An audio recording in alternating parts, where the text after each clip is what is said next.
It's time for Speechcraft Fundamentals 10. See, because X is 10 in Roman numerals and I got all 10 fingers going. It has been a long road. We've talked about your message, your structure, your points. We spent half the units on your opening and closing. Now we have actually come to the end. How do you wind up a series on Speechcraft Fundamentals when you've already talked about the ending? You end at the beginning. Oh, but John, you've already spoken to us about how to open your speech, and that's true. But there's something that happens before your opening. Your title. The title of your speech is not just a placeholder. It's not just a label so you can refer to your different speeches quickly, like the file names on your computer. Your title is actually part of your speech, and accordingly, you need to put some thought into your title.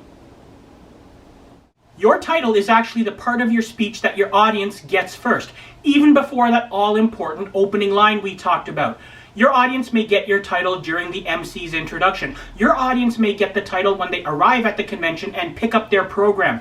Maybe even before they get to the convention. When they're registering for the convention online, they see your name and your title. And that's when they may decide to listen to you. Your title is so important, it could be the thing that gets the audience into the room to begin with. So what makes for a good title? Well, a good title creates intrigue without giving your speech away. It makes your audience want to hear more. For example, there's a speech I do called One Bad Word.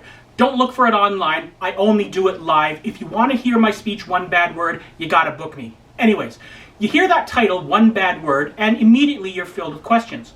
What is the bad word? What's so bad about it? Is John talking about some kind of vulgarity?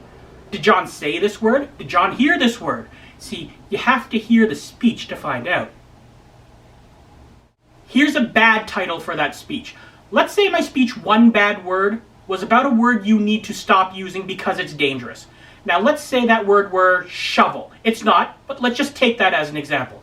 A very bad title for that speech would be Why You Need to Stop Using the Word Shovel. It gives too much of the speech away. It doesn't create enough intrigue. One way to come up with a title for your speech is if you have a phrase that comes up multiple times, use that as the title of your speech. For example, my speech, In Lieu of Flowers. That phrase comes up multiple times in my speech out of necessity because that is what the speech is about. I have to say it. But when you take those 4 words out of context and make it the title, it doesn't make a lot of sense. That's what creates the intrigue. You've taken the context away. You just hear those words, In Lieu of Flowers, it could mean multiple things. What's John going to talk about here? Is he going to talk about charities? Is he going to talk about flowers in general? Does he want to ban flowers? No more centerpieces? Maybe he doesn't even want flowered shirts or floral ties. You got to hear the speech to find out. Here's a guideline for writing a speech title. You have roughly 10 seconds between the MC giving your speech title and you saying your first word. In those 10 seconds, an audience member ought to come up with 3 questions they want answered based on your speech title. Whether you answer those questions or not is entirely irrelevant. But if they're already wondering, if they already want to hear you speak before you've even said a word, you've hooked them with a good title. So there you have it. Your title is actually part of your speech. So treat it as part of your speech. Come up with a title that makes your audience want to hear your speech. And hey, if you got a phrase that comes up multiple times in your speech, the work's probably already done for you. I said this is the final video of my Speechcraft Fundamentals series, and as one of my mentors would say, yeah, it is and it isn't. And every time he said that, I would say, yeah, thanks Schrodinger. It is the final video in the sense that it's the final unit. It is the final unit where I do any teaching. However, there is one more video coming. There's an epilogue wherein I wrap this whole thing up. And hey, what's the point of an epilogue without a prologue? So that's coming too. You want to see both those videos?